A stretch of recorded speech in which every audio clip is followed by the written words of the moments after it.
Tell you a little bit. You already know most of what you need to know about Ron Young on his values and his principles, but you also need to know that he's got a great asset that he doesn't, sometimes talks about, but I'm going to tell you a lot about is Kathy.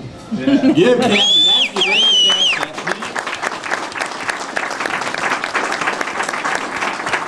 That was the smartest thing he did in his life. And then all the 5 girls and now the grandchild.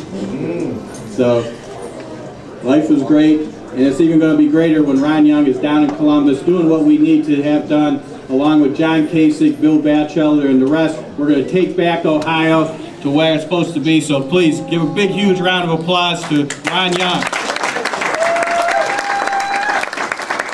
So I want to talk a little bit about philosophy. I want to talk some about freedom, about taxation, about entitlement programs, about healthcare, and how they're all related. First of all, our founding fathers fought a revolution and wrote a constitution basically because they wanted their rights guaranteed. They didn't just want to fight a war and walk away and hope for the best. They wanted their rights guaranteed. And today we're independent. Why? Well, basically because they were fed up with a British king and a British parliament that just wouldn't listen. They taxed them to the hilt. They interrupted their rights to free speech, their rights to commerce. All in all, they constantly intruded into their lives. Well, here we are, 234 years later, and once again, the same thing is happening. The only difference now is that it's happening right here at home, on our own shores, with our own government. Now, you may think I'm crazy, but just consider this. The air that you're breathing right now, the cars you'll drive home tonight, the radio you'll be listening to, the television you watch later on, the schools you send your kids to, your retirement, it's all government regulated. We live in a world of government regulation. Just imagine, if you will, the size of the monstrosity that it takes to handle all that regulation, to control all those rules, all the money that's poured into that, all the time that's poured into that. You know, in 2005, there were 16 million, that's 16 million federal and state workers, bureaucrats. 16 million.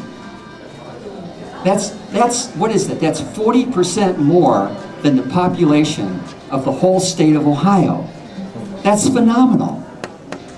Now, who pays for all that? The answer is obvious. It's interesting, too, as a side note, the average government worker makes $36 an hour. The average worker in the private sector makes $24 an hour. 50% more than the average worker in the private sector. And yet, just as Tom said, in the public sector, government doesn't produce anything. They produce zilch. There's no productivity from government. All they produce is more regulation. That's all they produce. So the answer of who pays for that is obvious. And to feed the beast, taxes have increased to the breaking point.